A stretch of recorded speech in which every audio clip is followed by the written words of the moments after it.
Welcome to Void Case Files. Before we dive into tonight's investigation, I need to ask you something important. If you're intrigued by the unexplained, the hidden truths buried beneath official reports, then hit that subscribe button right now. We're setting an ambitious goal, 1,000 subscribers by New Year's Day, and with your help, we're going to get there. We're committed to bringing you daily videos, peeling back the layers on cases that demand answers. Now, let's get into tonight's story. For 70 years, America's first national park has been the stage for a mystery that no one wants to talk about. Rangers vanish without a trace. Search parties find nothing. Families are left with questions that officials refuse to answer. But what we've uncovered goes far deeper than anyone imagined, literally.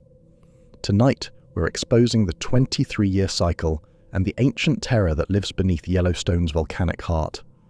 April 12, 1966, Cascade Picnic Area. The screaming starts at 2:15 in the afternoon. William Johnson crashes through the lodgepole pines, branches whipping his face, leaving bloody scratches he won't notice until hours later. "Dennis! Dennis, answer me!" His voice rips at his throat, raw and desperate. 45 minutes ago, his world made sense. His family was having a picnic near Canyon Village on a perfect spring day. His 7-year-old daughter Mary wandered off. Standard kid behavior. William and his 8-year-old son Dennis split up to find her.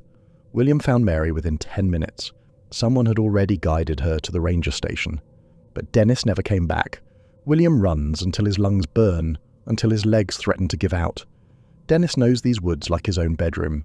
The boy's been hunting since he could walk, knows to follow water downhill, knows to stay put if confused. They'd practiced this exact scenario a dozen times. But there's nothing. No broken branches where a child pushed through. No footprints in the soft earth. No sign that Dennis ever walked this direction at all. By 3 o'clock, 50 searchers are combing the area. By sunset, helicopters thunder overhead, their searchlights sweeping through the darkening forest like accusing fingers. Bloodhounds from Montana State Prison arrive, their handlers grim-faced and professional. The dogs circle, whine, and refuse to pick up a scent. It's as if Dennis simply ceased to exist. 3 weeks. That's how long they search. $14,000 spent. Thousands of man-hours. They grid the area, mark every tree, check every ravine and cave within a 100-square-mile radius. Nothing. Not Dennis's boots. Not a scrap of his dark red shirt. Not a single thread of evidence. The official report uses words like tragic, an unexplained disappearance, and presumed lost to the wilderness. But what it doesn't mention is what Ranger Harold Webb found on day 4. Webb was working alone near Dragon's Mouth Spring, 3 miles from the picnic area. The spring earned its name honestly. Every 45 seconds it releases a wet, guttural sound, like something massive breathing in the depths. Webb had patrolled this area for 10 years. He knew every rock, every vent, every mineral formation, which is why the boot print stopped his heart. Child-sized, fresh enough that the edges hadn't eroded, leading directly toward a crack in the rock face that Webb had never seen before. Not a natural fissure. The edges were too smooth, too deliberate, and the prints didn't circle it or lead away from it. They walked straight in. Webb marked it with flagging tape and radioed for backup. 2 hours later, when the team arrived, the fissure had sealed itself. A minor seismic event, they said. Happens all the time in volcanic zones.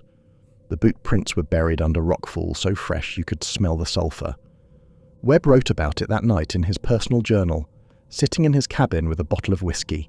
He didn't put it in his official report because he couldn't explain the other thing he'd seen. The thing he'd almost convinced himself was a trick of the steam and shadows. At the bottom of those small boot prints just before they entered the rock, there were other marks.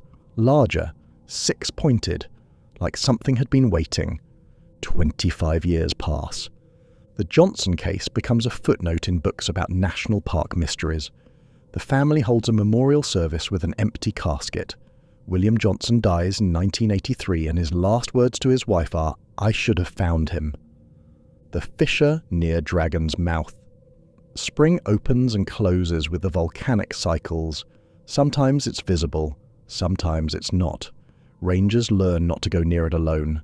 They don't talk about why. April 6th, 1991, Hellroaring Creek trailhead, 6 in the morning.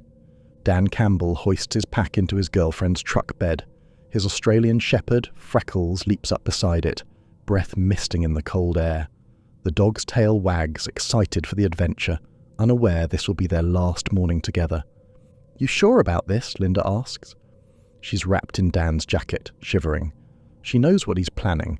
Elk antlers, shed hunting in the park, $15 a pound on the black market. Illegal as hell, but Dan's drowning in debt and out of options.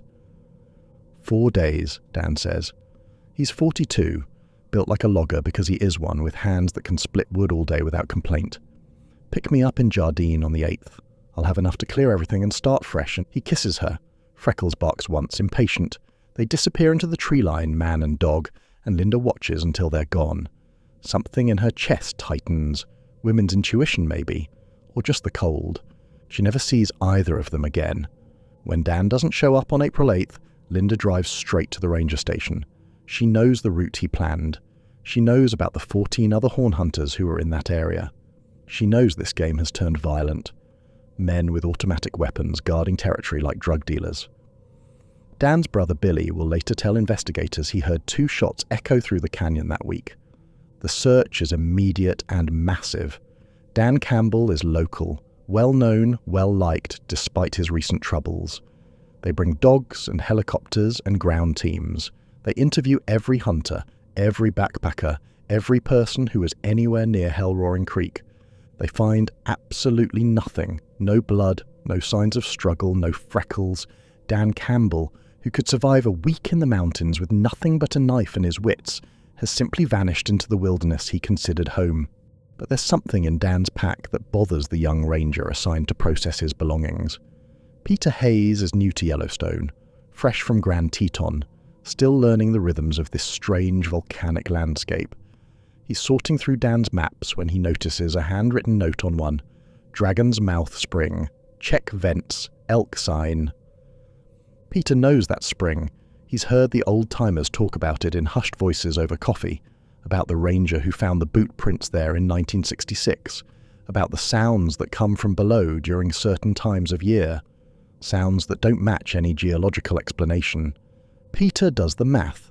1966 to 1991, 25 years. Something cold slides down his spine. Over the next 6 months, Peter becomes obsessed. He spends every free hour in the administrative building's basement, surrounded by boxes of files that smell like mildew and old paper. Personnel records, incident reports, disappearances dating back to when Yellowstone became a park in 1872. He creates a timeline on his apartment wall, red string connecting pushpins, names and dates spreading across the plaster like an infection. 1900. Leroy Piper vanishes near fountain paint pot. $1,000 reward. Weeks of cavalry searches. Nothing found. 1927. Charles Meade, maintenance worker. His tools are discovered neatly arranged beside a bubbling vent at Norris. He's gone. 1943. Ranger Robert Dunning disappears during winter patrol. Search called off after 2 weeks of blizzards. No body recovered. 1966.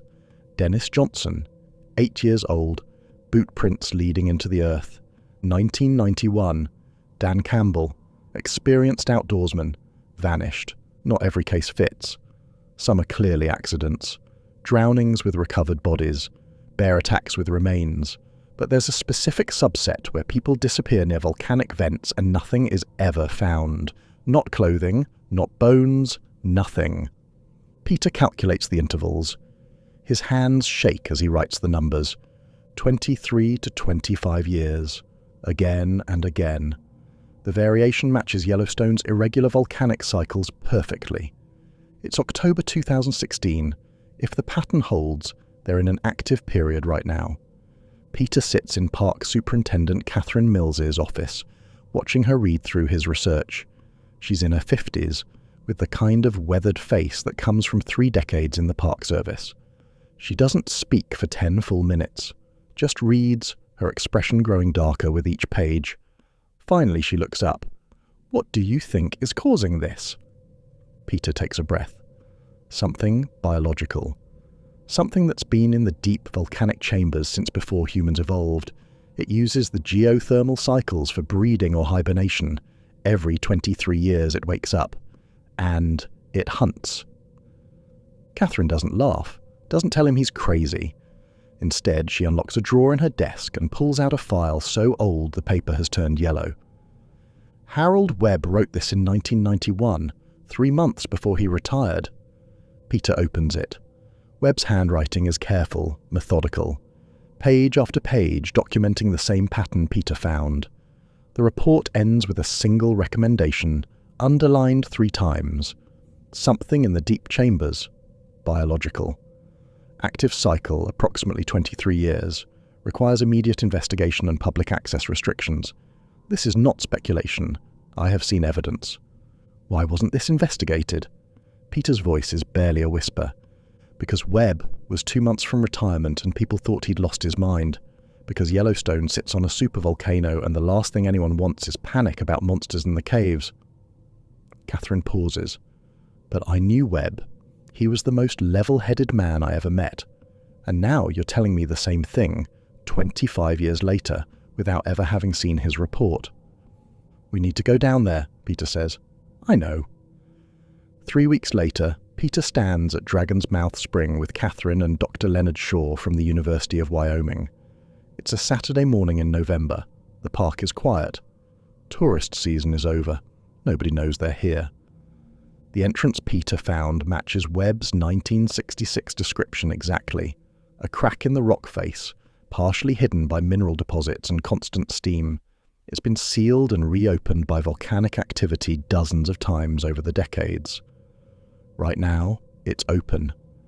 Peter has been monitoring it for a month, listening to the sounds that echo from below, sounds that make his hindbrain scream warnings his conscious mind tries to ignore. They gear up in silence. Cave equipment, thermal cameras, air monitors, climbing gear. Catherine and Leonard both carry pistols. Peter has his service weapon. The weight provides no comfort. The fissure barely accommodates their bodies. Rock scrapes their shoulders, hot enough to feel through layers of clothing. The temperature climbs 80, 90, 100 degrees. They're drenched in sweat within minutes, but somehow the air remains breathable, filtered through porous volcanic rock in ways Peter doesn't understand. 20 minutes of descent, steep switchbacks, tight squeezes where they have to exhale to fit through. Then the passage opens, and Peter's headlamp illuminates something impossible. The cavern is massive, 300 feet across, maybe more. The ceiling disappears into darkness above. But that's not what steals the breath from his lungs. Tunnels, hundreds of them. They riddle every wall at different heights, creating a honeycomb that extends in every direction. Each one is roughly 6 feet in diameter, perfectly circular, with walls that are smooth and slightly reflective, as if they've been glazed by intense heat. "These were dug," Leonard whispers. His thermal camera shakes in his hands. "Deliberately excavated. This isn't volcanic activity. Something made these." Peter moves deeper into the cavern, his light cutting through the sulphurous steam. The floor is covered in debris, rock formations, mineral deposits, and then his light catches on something that makes bile rise in his throat. Bones, human skeletons scattered like discarded toys, mixed with elk remains, deer, other large animals. Some of the human bones are recent enough that fabric clings to them, preserved by minerals. A blue Levi's jacket, leather boots with the soles still intact. Peter kneels beside a small skull, nearby the remnants of a dark red shirt. "Dennis Johnson," he breathes. He forces himself to keep moving, documenting everything.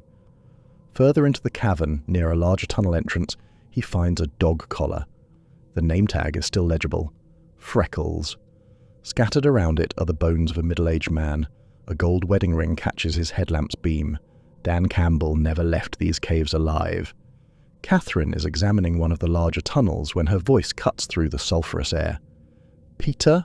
Leonard, right now." They join her, looking at her thermal camera's display. The tunnel descends sharply, spiraling into the mountain's depths. About 200 feet down, there's a heat signature. Large, organic, moving. "Nothing can survive that temperature," Leonard says. His voice cracks. It has to be over 300 degrees down there. The heat signature moves, rising, coming toward them. Then they hear it. Not the hiss of steam or the bubble of superheated water. This is stone grinding on stone, but wrong. Organic, rhythmic, deliberate, getting louder. Move, Peter says. Now. They're backing toward the entrance when another sound echoes from a different tunnel, then another. The grinding comes from multiple directions, converging with tactical precision. They're being hunted. They run. The entrance tunnel seems endless. Behind them, the grinding intensifies, joined by a rapid clicking sound like chitinous plates scraping together. It's a sound that bypasses rational thought and triggers pure primal terror. Catherine glances back. Her headlamp catches movement in one of the side tunnels. Something pale, segmented, far too large, moving with speed that defies physics. "Don't look," Peter shouts. "Climb!" Leonard leads, his 60-year-old body pushed beyond its limits. Peter is in the middle, Catherine bringing up the rear, 100 feet from the surface. From safety, from cold air and daylight. Catherine screams. Something has her ankle. Peter turns. His headlamp illuminates a nightmare pulled from evolutionary history that diverged from everything else on Earth millions of years ago. The creature is roughly human-sized, but built on an alien blueprint. Its body is segmented, covered in overlapping scales that shimmer with heat-resistant proteins, each plate reflecting his light with an oily iridescence. 6 powerful limbs, each ending in claws designed for excavating solid volcanic rock. Its head lacks eyes, but is covered in sensory organs that pulse and quiver, reading heat signatures, vibrations, chemical signatures in the air. It's beautiful the way a wasp is beautiful. Perfect, efficient, deadly. Catherine kicks frantically. Her boot comes loose in the creature's grip. She scrambles upward as Peter fires 3 shots into the tunnel. The creature doesn't flinch from injury. The bullets spark off its armored hide, but it recoils from the noise, from the concussive force, those sensory organs flattening against its skull. They explode out of the fissure into cold November air. Leonard is already on his radio, words tumbling over each other. Peter knows backup won't help, not with what's coming. "Seal it," he gasps. "Now!" They work with desperate speed, placing small explosive charges around the fissure. It's not enough to do real damage, but it has to work. The grinding sounds are getting louder, closer. Multiple creatures ascending. The explosion echoes across the valley. Rock collapses, burying the entrance in rubble. For a moment, silence. Then the ground shakes. "That was one entrance," Catherine says. Her voice is hollow. "Webb said there were others. They have access to the entire volcanic system." As if confirming her words, steam vents from multiple locations around Dragon's mouth spring. New fissures crack open. The creatures below are pushing toward the surface through alternate routes. Leonard stares at his seismic monitor. The entire area is destabilizing. We've agitated something that's been dormant. Whatever's down there, it's waking up. The next 3 hours are chaos, evacuations, security perimeters, rangers arriving, then local police, then federal agents from agencies that don't advertise their existence. By nightfall, the immediate crisis has passed. The creatures have retreated into the deep zones where temperatures would vaporize human flesh instantly. But it's temporary. Everyone knows it. 2 days later, Peter sits in a secure conference room surrounded by people who wish they could pretend none of this is real. FBI agents, USGS scientists, Interior Department officials. The evidence is spread across the table like accusatory exhibits at a trial. Dr. Elaine Porter from the USGS delivers her analysis. She's in her 50s, with silver hair and the clinical detachment of someone who spent 30 years studying geological phenomena. But even her voice wavers. These organisms are a relic species, survivors from the Cretaceous period or earlier. They've evolved to live exclusively in superheated volcanic chambers, feeding on whatever approaches their hunting grounds. The 23-year cycle corresponds precisely with geothermal pressure fluctuations in Yellowstone's deep system. When pressure builds, it drives them closer to the surface. They hunt, they feed, possibly they breed, then they retreat to depths where they're functionally inaccessible. An FBI agent raises his hand. Can we eliminate them? No. Porter's tone leaves no room for argument. The cave system is too vast, too deep, too hot. Any attempt to use gas, explosives, or flooding would destabilize the entire Yellowstone supervolcano. We're talking about a potential extinction-level eruption. These creatures exist in equilibrium with the volcanic system. We are not equipped to fight them in their environment. Silence falls over the room. Outside, tourists photograph Old Faithful, completely unaware. So, what do we do? Catherine asks. A man from Interior, wearing a suit that costs more than Peter's annual salary, speaks up. We contain, we monitor, we restrict access during active periods. We build comprehensive sensor networks, and we never tell the public what's really down there. Over the following months, a monitoring system is quietly installed throughout Yellowstone's volcanic zones. Seismic sensors that detect movement inconsistent with geological activity, thermal cameras near every major vent, motion detectors disguised as research equipment, all feeding data to a newly created monitoring center staffed around the clock. The official story for Dennis Johnson's remains, when they're finally recovered, located deceased due to exposure, likely fell into thermal feature. The same story covers Dan Campbell's remains during their quiet recovery. Access restrictions increase near all volcanic features. Officially, it's increased activity and ground instability. Rangers receive special training for scenarios described only in vague terms. They're issued new equipment, including rifles loaded with armor-piercing rounds. They don't say what the armor belongs to. Peter transfers to Rocky Mountain National Park 6 months later. He can't stay. Can't look at those beautiful geysers the same way, knowing what lies underneath. But before he leaves, he creates a comprehensive file. Everything he found, every photograph, measurement, thermal scan, encrypted and stored in 3 separate locations, one with a lawyer in Bozeman, one in a Denver safe deposit box, one on a secure server set to release to journalists if he dies unexpectedly, because he knows the cycle will return.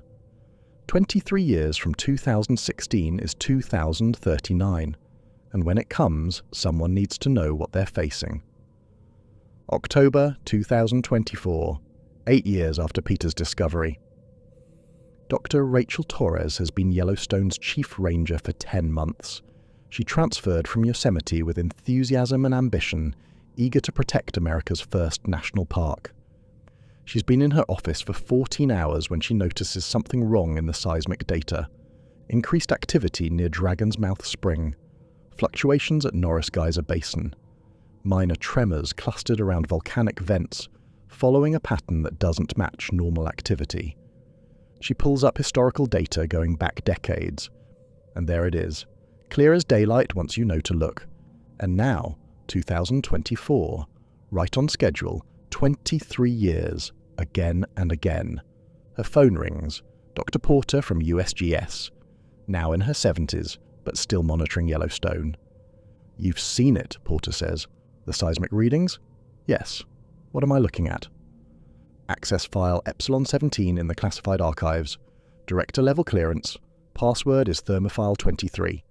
And Dr. Torres, cancel all backcountry permits for volcanic zones. Do it today, before you read the file. Rachel spends 6 hours reading Epsilon 17. With each page, her understanding of her responsibilities undergoes fundamental restructuring. Everything Peter discovered, the creatures, the cycle, the horror beneath the park she's sworn to protect. She thinks about the 4 million annual visitors, families on boardwalks above superheated vents, children watching geysers erupt, none of them knowing what's below, none knowing that sometimes, during predictable cycles, something down there wakes and hunts. The first incident happens October 23rd. A backcountry hiker reports strange sounds near Shoshone Geyser Basin, not steam hissing or water bubbling, grinding and clicking from deep underground. Rachel sends a team immediately. They find fresh fissures near several vents. Cracks that weren't there 2 weeks earlier, October 29th. A ranger on early morning patrol near Dragon's Mouth Spring finds tracks in mineral deposits. 6 distinct impressions, claw marks where something dragged itself across the ground. The tracks end at a fissure that seals before the response team arrives. November 3rd, Motion cameras trigger simultaneously near multiple volcanic features across the park. The footage is disturbing. Thermal distortions, movement too fast, too fluid for any known animal. And in 2 frames, just for a moment before it descends back underground, something pale and segmented is clearly visible. They're coming up more frequently, testing boundaries, hunting. Rachel meets with interior officials and USGS scientists in secure video conferences that stretch late into the night. The evidence is overwhelming. They're entering an active phase stronger than previous cycles. The creature's population may have grown in the depths. "We need to evacuate," Rachel argues.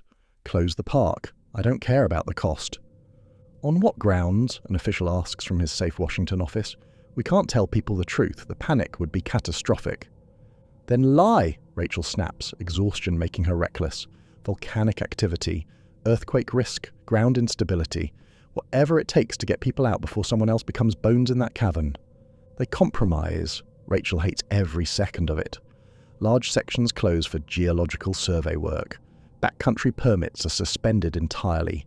Rangers receive enhanced training and those specialized rifles. Additional staff arrives from other parks, all briefed on cover stories and emergency protocols. But they can't close Old Faithful, can't shut Mammoth Hot Springs. The economic impact would be too severe. The question's too difficult. So they monitor, they watch. They station rangers at every major event with orders to clear areas at the first sign of anything unusual, and they pray. November 15th.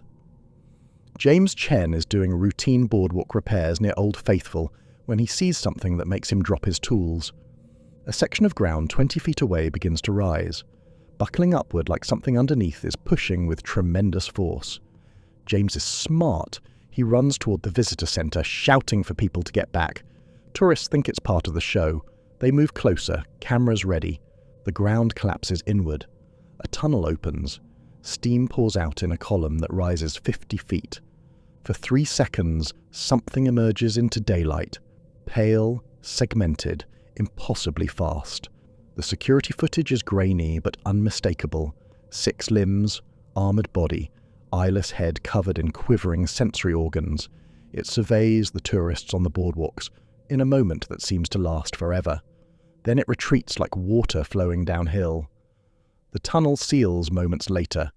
The footage is classified within an hour.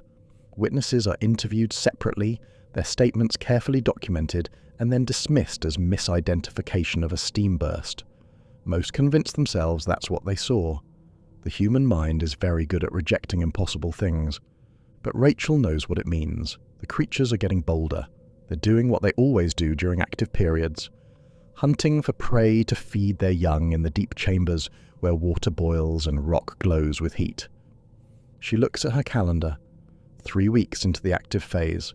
Based on previous cycles, there are potentially months to go before the creatures complete their biological imperative and retreat to truly inaccessible depths. Rachel opens Epsilon 17 again, reading Peter's final note. "If this information reaches you, you're living through an active period. I'm sorry. Stay vigilant, protect the surface, and pray they go back to sleep before we lose anyone else." She thinks about families visiting with their children, school groups who come every spring, Dennis Johnson, who just wanted to help find his sister, Dan Campbell and his dog Freckles, who just needed money to clear his debts, and she wonders how many more names will be added to the list before this cycle ends, how many more times she'll have to lie to grieving families about what really happened to their loved ones. Outside her office window, Old Faithful erupts on schedule. Superheated water shoots 200 feet into the air. Tourists applaud and take pictures. Children laugh with delight. And beneath it all, connected through miles of tunnels and chambers, filled with water hot enough to boil flesh from bone, something ancient and hungry waits for the next opportunity. Our investigation took 6 months. We interviewed retired rangers willing to talk off the record. We reviewed hundreds of FOIA requests. We analysed seismic databases. We examined Park Service documents that took years of legal battles to obtain. What we found confirms Peter Hayes' discovery. Yellowstone's disappearances near volcanic zones aren't random. They're cyclical, predictable, and absolutely terrifying. The Park Service won't confirm our findings. They cite operational security and public safety concerns when we ask direct questions. But the evidence speaks for itself. Restricted areas that expanded significantly after 2016, enhanced monitoring systems in budget reports that are never fully explained, specialized ranger training focused on emergency scenarios never described in detail. Something lives beneath Yellowstone's volcanic features, something ancient and alien that uses the geothermal cycles to regulate its biological rhythms. Every 23 years it wakes, it hunts, it feeds, then it sleeps in superheated depths where no human can follow, where the environment itself would kill us before we could confront what lives there. The next full cycle begins around 2039, 15 years from now. Will we be ready? Will the Park Service finally tell the truth? Or will we keep walking the boardwalks, taking pictures, marveling at geysers, never knowing what's beneath our feet? Dennis Johnson was 8 years old, excited about a family picnic. Dan Campbell was 42, trying to dig himself out of debt. They were real people with real families who still want answers. Families who deserve the truth about what happened in America's most famous park. This investigation is for them, for everyone who deserves to know what's really out there. This has been Void Case Files. If this investigation opened your eyes to the reality hiding beneath Yellowstone, subscribe right now. Help us reach 1,000 subscribers by New Year's Day. We're posting daily videos, bringing you the cases authorities don't want told. Stay vigilant, question everything, and maybe think twice before visiting Yellowstone during certain years. The truth is down there, and it's hungry.